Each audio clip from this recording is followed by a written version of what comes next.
OK, well, we've heard from the politicians on all today's big stories, but now it is your turn. We're live, and we want to hear from you on Raw Politics. Your call.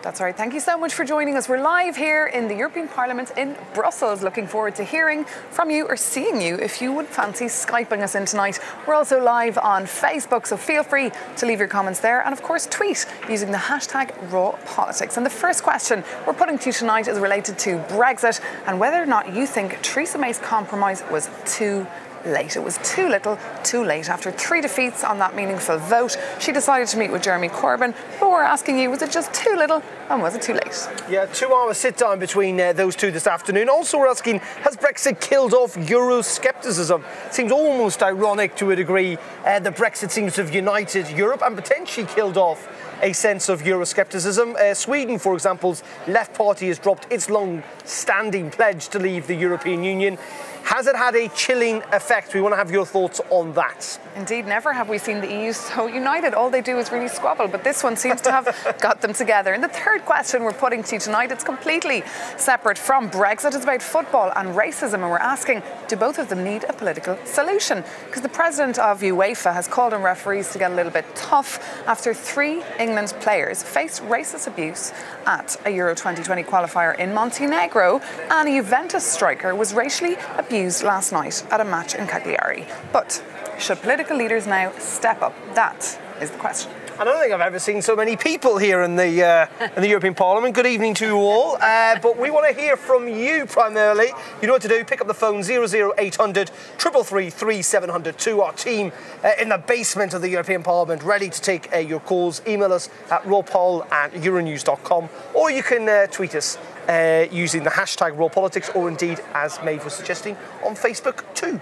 And maybe some of these punters can join in with us and have a listen and have their say. Many of them are tourists or conference goers. As you know, there's a lot of conferences constantly taking place here in Brussels. But joining us here tonight in the studio, we have Thomas Weitz. He's a Green MEP from Austria, so it'll be interesting to get your take on Brexit and all that. And of course, we've Marian Harkin. She's an independent MEP. She is Irish, and she's affiliated here with the Alliance of Liberals and Democrats for Europe. But first, let's cross over to Lyon and to Euronews headquarters, where the very latest news this hour. It's Isabel.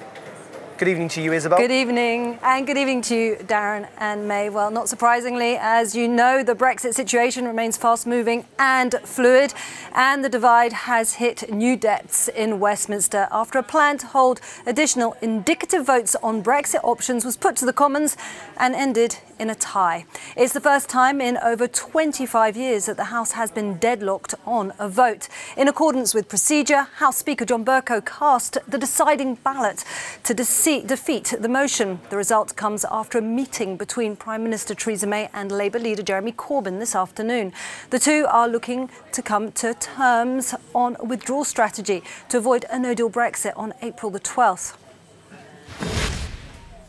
The life expectancy of children is being cut short by global levels of air pollution.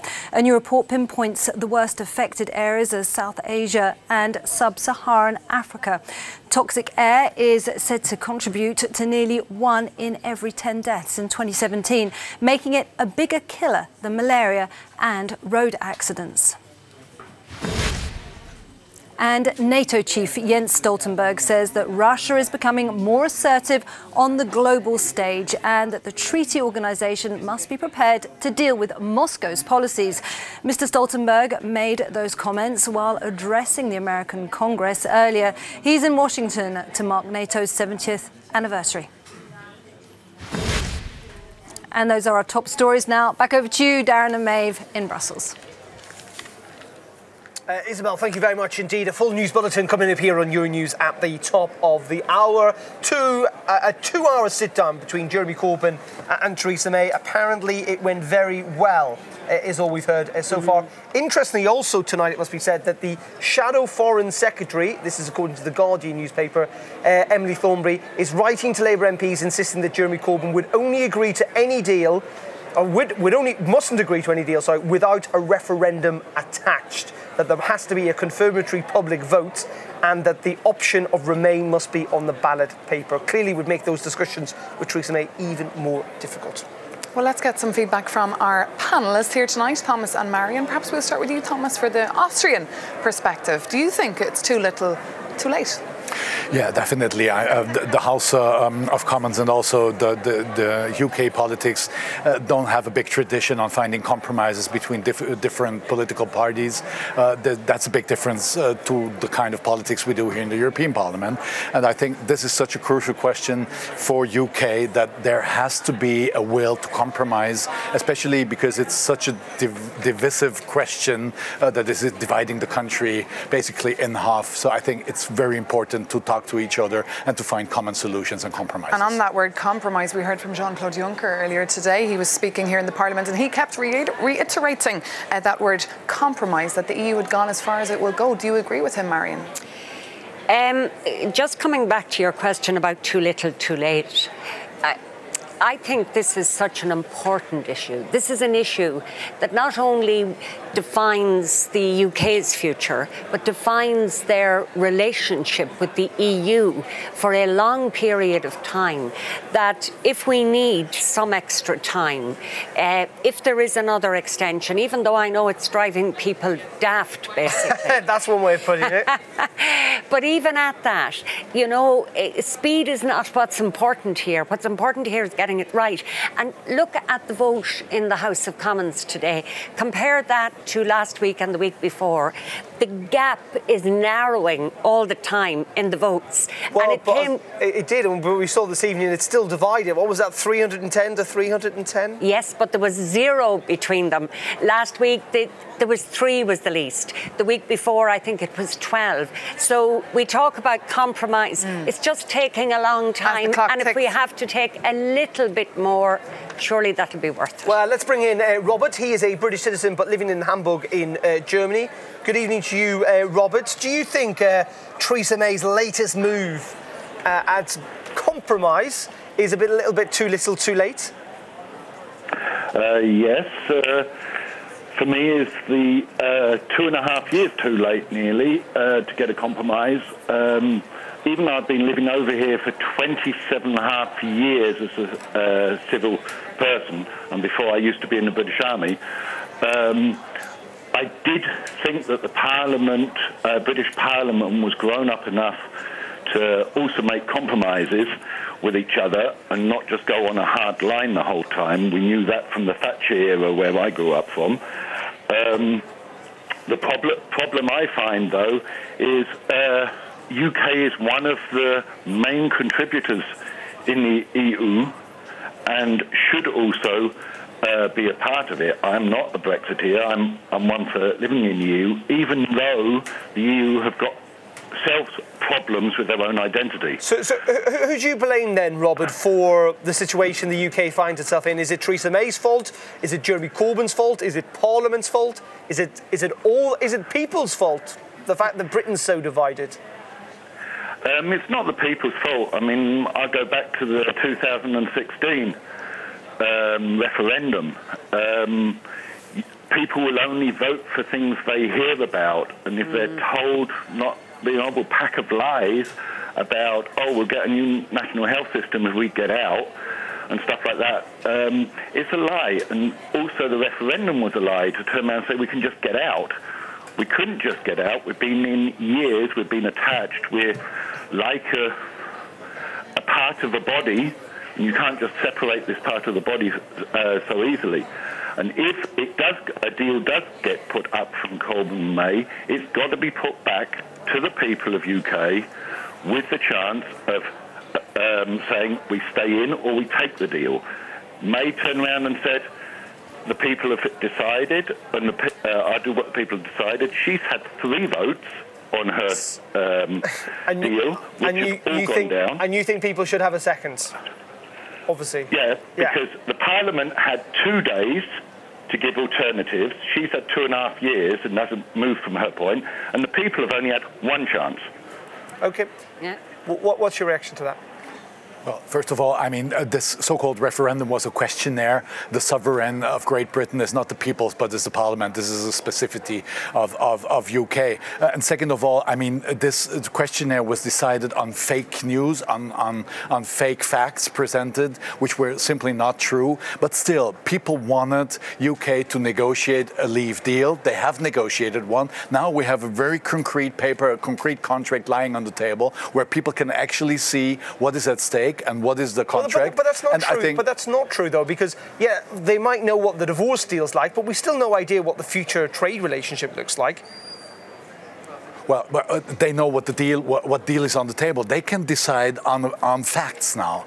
And also what became visible is what UK is going to lose while leaving the EU. I mean, if you just explain for 30 years to your peoples that the EU is responsible for actually everything that we don't like, then you mustn't be surprised if people don't like the EU. And now it becomes very obvious what we have, what advantages we have from the common European Union. And now it becomes visible what UK is at stake to lose. And I think now the facts are on the table. And I think there's no other solution than give the people a say, especially if the House of Commons is not able to take a decision. Bring it back to the people. Thomas, let's bring Robert in there just for a final comment on all this. Robert, it doesn't seem now that a people's vote, a second referendum, is on the table. So how do you think this could all end? In chaos. Being blunt, the EU needs to get restructured. This will, even if Great Britain went out of the EU, it does not help the EU in the circumstances what it has. And I think Great Britain, with Germany, with France and everything, and with Italy, could reform the EU properly to how it should work.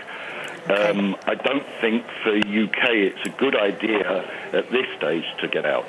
Okay, Robert. Thank you so much for your input there from the beautiful German city of Hamburg. Indeed, great city. Big fan of Hamburg. Just some breaking news coming in the last couple of minutes. We've had an official statement from the Labour Party saying they had a constructive exploratory discussion about how to break the Brexit deadlock. We have agreed a programme of work between our teams to explore the scope for agreement. It's believed that their teams will meet tonight in Parliament and for technical discussions throughout tomorrow between the two teams. But so far, constructive exploratory discussions. How interesting. Before she called Jeremy Corbyn a threat to the country, and now they're best buddies, it seems, and they're having constructive talks. May we live in interesting times. Indeed. The question I keep coming back to is Theresa May has ruled out no deal. Essentially said she wants an orderly Brexit. But yet the European Commission today, and Jean-Claude Juncker and Michel Barnier says that it is now very likely that the UK is going to crash out. I don't know how you gel those, because surely if there's no deal, she'll just ask for a long extension. Well, Britain's not going to crash out, is it? There has been an indicative vote in Parliament which says we don't want no deal. But that, in fact, does not impact on the current situation as the clock ticks down to the 12th of April. So unless there is some further process, then either she looks for another extension or they crash out. And I think I was in the Parliament today when Juncker spoke, and I've listened to what Barnier is saying, and I think they're flashing the warning signs that even though that deal has taken place in Parliament, it actually hasn't changed anything, and something else needs to happen for that. So I can see why they're doing this. I think the most devastating news today was for British people that in a crash out, you're not going to be able to bring pork pies and English cheese to the continent on the Eurostar or on the plane. But I think we've got another caller, haven't we? That's what really gets people talking when they realise how it's going to impact their lives. Now, Marion, you come from Ireland, a country which is set to be massively impacted by Brexit, and in fact already is being impacted. And we have a caller now on the line from Dublin. So, Jonathan, thanks so much for calling us tonight here in Brussels, or in the European Parliament. Will you tell us, do you think that Mrs May compromise was just a little bit too little, too late? I think it's very late in the day for her to be compromising. She should have been doing this much sooner. But I think it's a good step forward. I've watched Theresa May speaking a lot, and generally she'll try and dodge having to try and work with other people to try and stick to her red lines. But I felt that definitely today, watching her, that she seems to be in the mood for genuine compromise with Jeremy Corbyn. And it seems like she also wants to cling a little bit to power for longer and also perhaps share the blame with Jeremy Corbyn. There is that too, and definitely Labour have to watch out for traps to make sure that, that they actually have a way of getting the withdrawal agreement through and getting what they want, customs union membership and single market membership through, and getting a legally binding way for that to happen. Because as soon as Theresa May is gone, do you know what I mean? You could have a more conservative Prime Minister who would just abandon whatever pledges was made by Theresa May. But Jonathan, how much have the Irish got to take to blame for the mess that Britain and Europe finds itself in? Because ultimately it is the Irish question that's got, has managed to stall this process. Well, it's a British border in Ireland put there in 1920. Do you know what I'm saying? And it's up for the British to make sure that that they look after both peoples in Northern Ireland, both the nationalists and the unionists. You know what I'm saying? And with Theresa May aligning herself to the DUP, there's only one voice in the UK, and that's the unionist voice. I think Ireland has to. But Jonathan, what I don't understand in all of this, and I'll put this to Marion in a second, is that apparently the backstop's needed to prevent a hard border in Ireland, and yet even if there is a no deal crash out, they still want no hard border in Ireland, in the sense that they're able to get around it because they'll move the checks elsewhere. So what's the need for the backstop? I don't get it, because even in no deal, apparently the checks will just happen elsewhere. They'll find a way around it. Well, I got the feeling that that the Irish government were going to have to put checks somewhere, and that it was going to be a temporary arrangement. I think Leo Varadkar said that, pretty shortly after a no-deal Brexit, they'd have to come to the table, the UK government would have to come to the table to negotiate something like the backstop anyway, because North-South cooperation and trade has to be protected. And it's not for... Brexit is a UK-created issue. The protection of the single market is important, and the Irish government does have an obligation to protect the single market, so that means there has to be checks. Yeah, but I don't know, it's interesting. I think the Irish might be having their cake and eating it when it comes to the border, but thank you very much, Jonathan, for calling in. Well, we'll certainly ask Marion Harkin, our Irish MEP, but first we just have to take a very short break, so do get on the phone or get to Twitter and Facebook and start telling us what you think. But we'll be back in just a couple of minutes with more from the European Parliament in Brussels.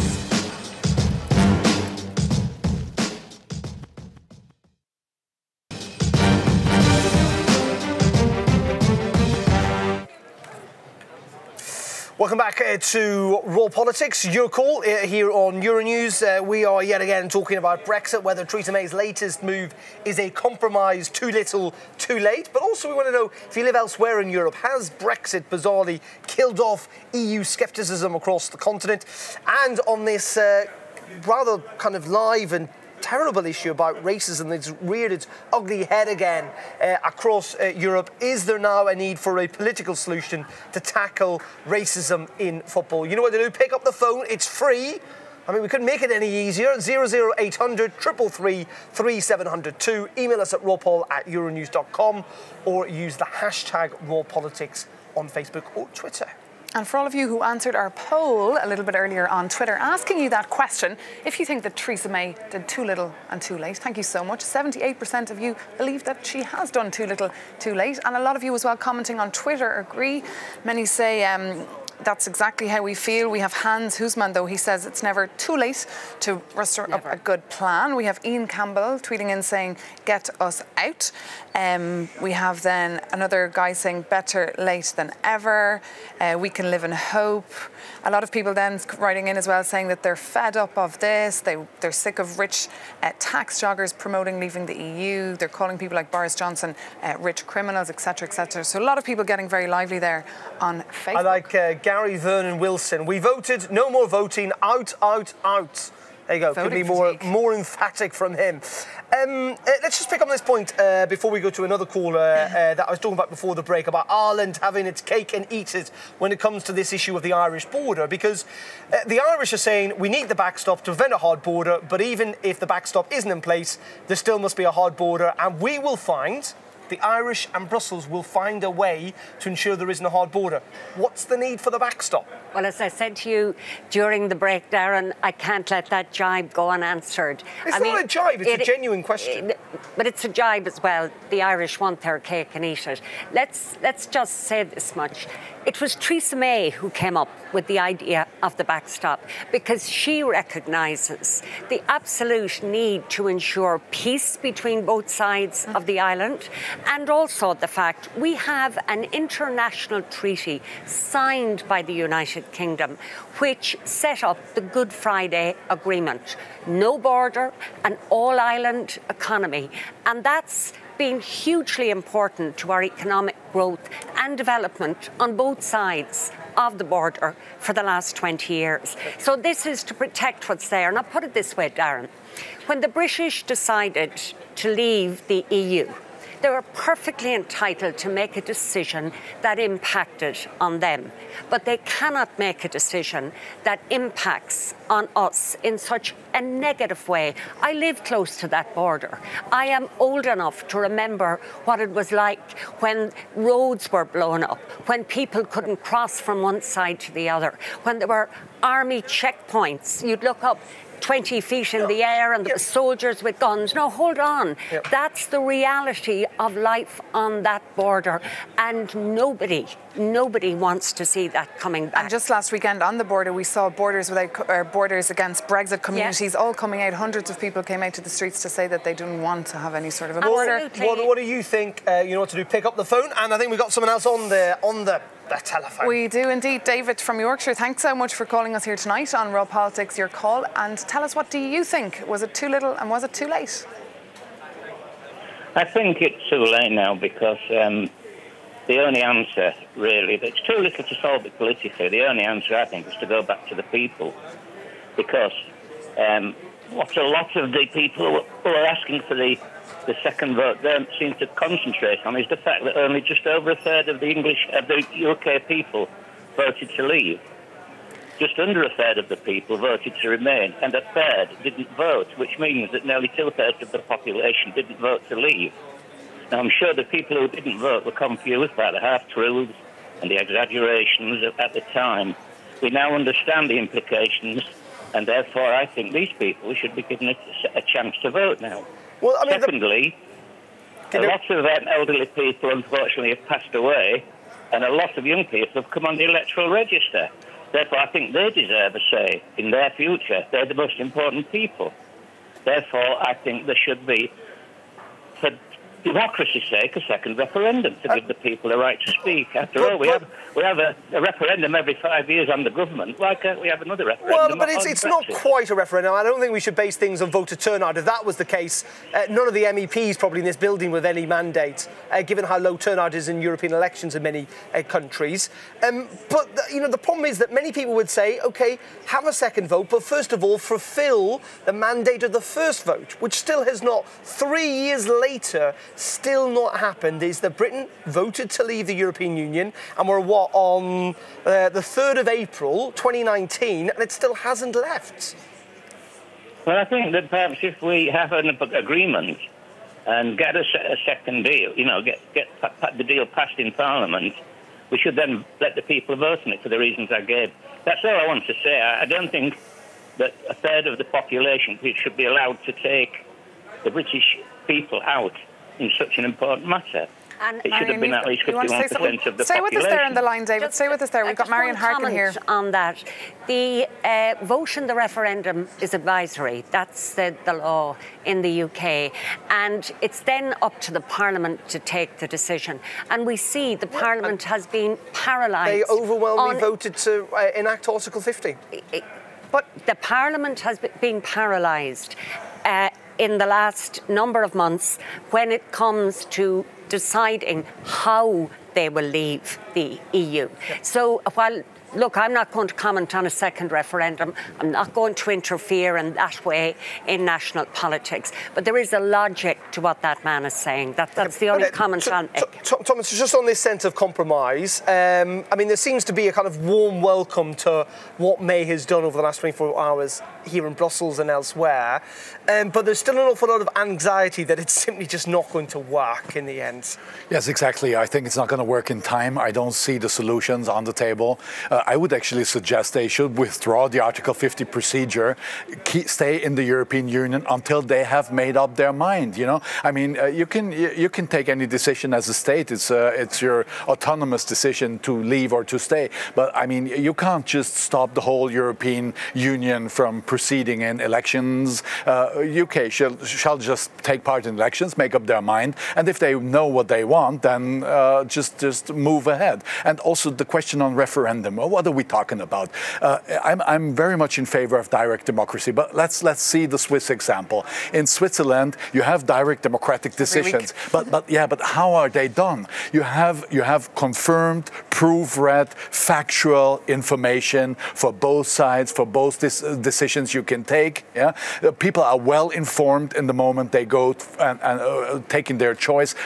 All of this has not happened in UK. I'm sorry, if you drive around with a bus which just spreads lies with huge letters, this is not the basis you can hold direct democracy on. That's what we have representative. That's what we have representative democracy for. Because if you start referendum on such a basis, that's gonna tear apart our democratic system. And as long as the Parliament and the House of Commons has not taken a decision, they should not keep the European Union in such a vague situation. You know, it's I mean, Europe has dealt with it in a very fair manner, and very precise and very reliable. And I mean, I mean, many people disagree and say that there were lies on both sides of the campaign or mistruths. But thank you for David for Yorkshire for calling in. We've got another call this time from Paul in Staffordshire. Paul, too little, too late on Theresa May's compromise. What do you think? Well, if they can make a deal or make some sort of compromise, maybe it's all for the good. I think, you know, no matter what we come up with, you know. So you welcome it. Is it too late though? Should she have been doing this? Well, 2 years ago. Really, deep down, this should have been done weeks ago, months ago. Really, they should have months ago. Really, they should late last year. Really. Yeah. But obviously, it's the situation's now that just take from there. Really, you know. And are you glad that Jeremy Corbyn's involved in this process? Do you think that's a good move to be more inclusive? Well, if he was going to be the next Prime Minister, maybe that's important, isn't it? You know, so he could be the next Prime Minister. He probably end up with an election. Maybe that's on his agenda, I don't know. So just have to wait to see what happens in the next few months, really. Well, we are going to have to see what happens over the next few months. But you're right in saying that Jeremy Corbyn could be the next Prime Minister. Thanks for calling in. We've got other tweets and messages. We do indeed. We have a lot of Irish people or people with links to Ireland writing in tonight, of course, because they're so impacted. But we'll update you with them. We're just going to take, I think, a little bit. Well, no, just read. Okay. Well, we've got David Zulke there. He's been writing in on Twitter tonight to say, as a European with Irish roots, I do not think that the UK's ambition for political suicide should be regarded higher than free movement in Ireland. Now, he does apologise for these hard words, he says, but he said we cannot allow the UK risking the peace in Northern Ireland. So similar stance to what Marion Harkin put out a little bit earlier. And we've Des Lloyd on Facebook writing into us to say, I wonder if the EU would actually be better without the United Kingdom. There are many problems that are not being discussed, he said, because of Brexit. I'm sure many people here and elsewhere definitely feel that sense of frustration that actually, you know what, maybe no deal and getting rid of Britain mightn't be the worst thing in the world. We still want your calls on this. You know what to do. Pick up the phone, 00800 333 3702. Email us at rawpoll@euronews.com. Send us a Facebook message or indeed a tweet, as you have been doing. We're asking you whether Theresa May's compromise is too little, too late, whether Brexit has killed off Euroscepticism in Europe, and hopefully we'll talk about this after the break, because we have got some comments on whether football racism now needs a political solution, given what's happened in the last couple of weeks. Stay tuned. We'll be back in just a couple of minutes' time. See you then.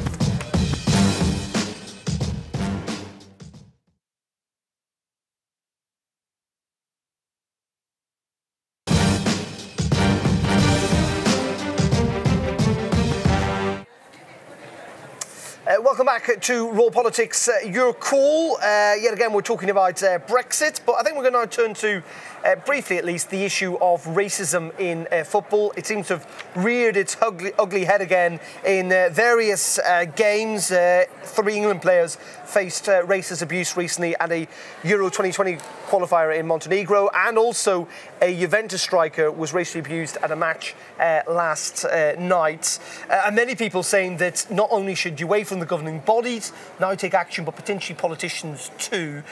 Thomas, just on this, first of all, with you, this does come around time and time again, and yet here we are in 2019 having to deal with this problem.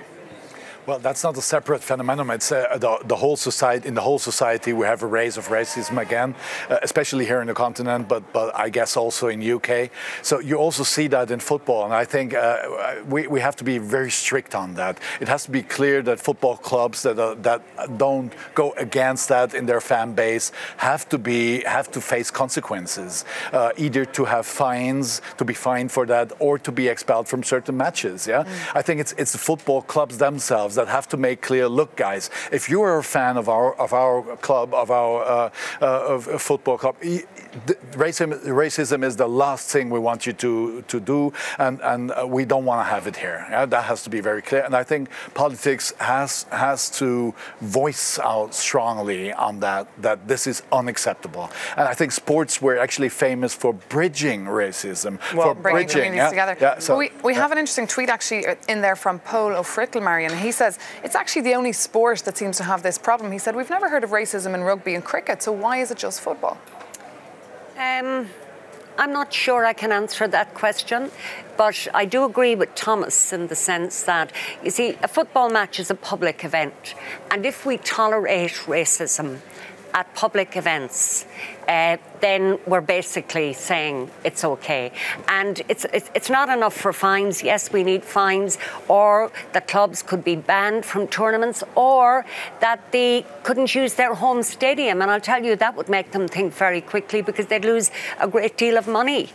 So we need to make it clear that in the public discourse that this is not acceptable, because, as you said, sport is supposed to bring people together and not drive this wedge. And I'm not sure why it doesn't happen at cricket or at rugby, but my belief is once it starts anywhere, once it's accepted anywhere, then it creeps in.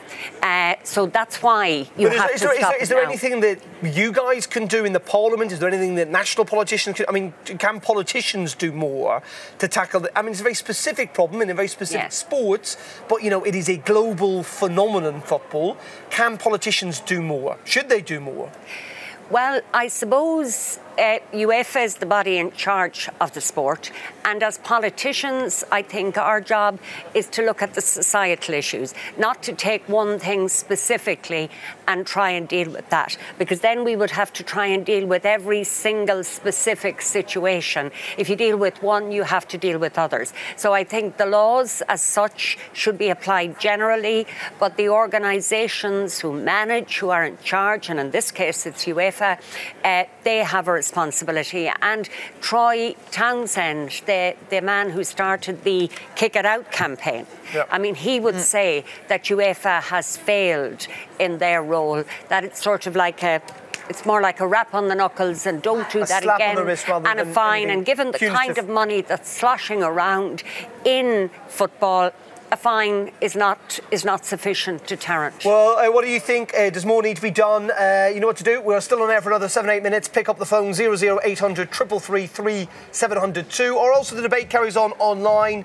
Use the hashtag rawpolitics. I think we're going to take another quick break. People still tweeting in though about Brexit. I quite like this one. Why is there never been looked at a totally different approach? There's already working. Andorra is an independent but governed state, but governed by France and Spain. Could the same not be said for Northern Ireland and Gibraltar? I think that'd be pretty controversial in both places. But thank you to the man in the Netherlands who just tweeted that in.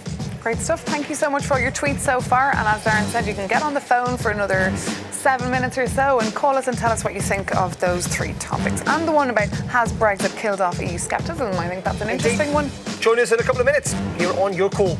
See you in a minute.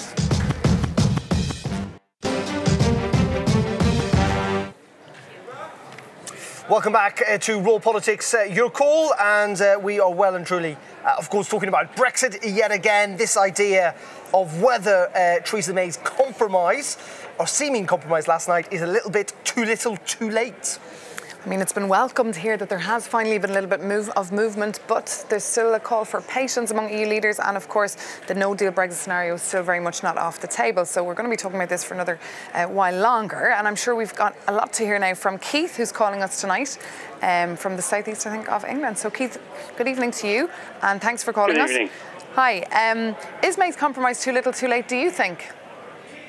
Yeah, I think it is too late. But I do think there is another solution. I don't think that neither the British nor the EU really thought out of the box like they should, because this is the most important thing that affects dramatically both Europe and the UK. And my thinking, which would treat Southern Ireland as a special case.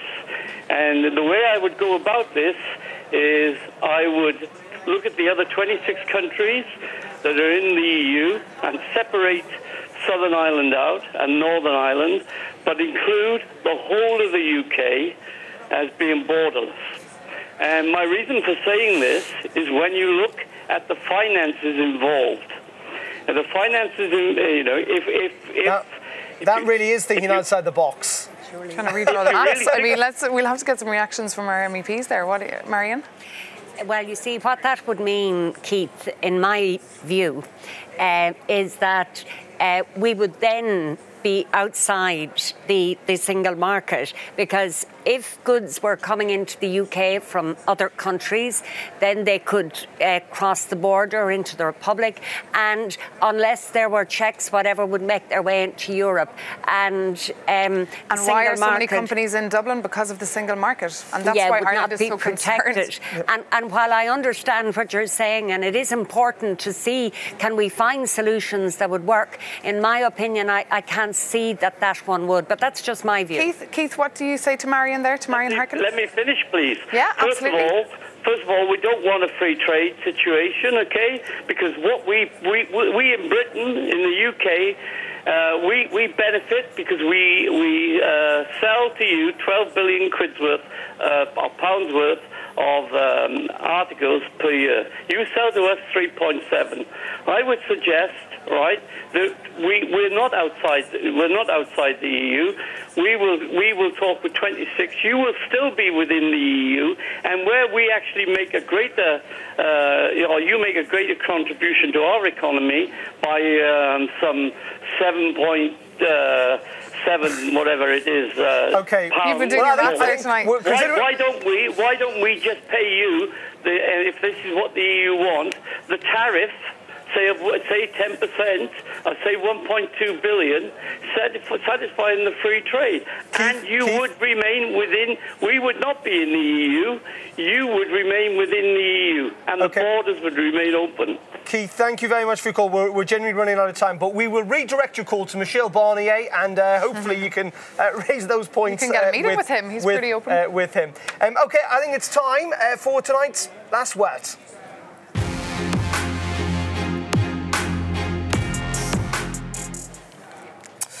Now, the UEFA president has said that he's going to ask referees to be brave and stop matches where there is racial abuse from fans. And so tonight I'm leaving the last word to Chelsea and England winger Callum Hudson-Odoi, who was abused in that game last month. He says the moment a match is stopped or it is not played, I think that 90% of people in the stadium would kick the asses of those idiots. It's 2019. It's not 100 years ago. A sign that he thinks that most football fans would be on the side of clamping down on racism. I'm sure he's right, even with that colourful language. And I'm sure the mayor of Gans, who are in a commune here, his 2 sons are famous footballers, would adhere to that. Indeed. Well, thank you very much to you for watching, and thank you so much to Thomas and to Marion, our MEP guests, for coming on and speaking to us tonight. Keep your calls and your comments coming tomorrow night, because we'll be back here live from the European Parliament with Your Politics, Your Call. But good night for now. Good night. Thanks a lot.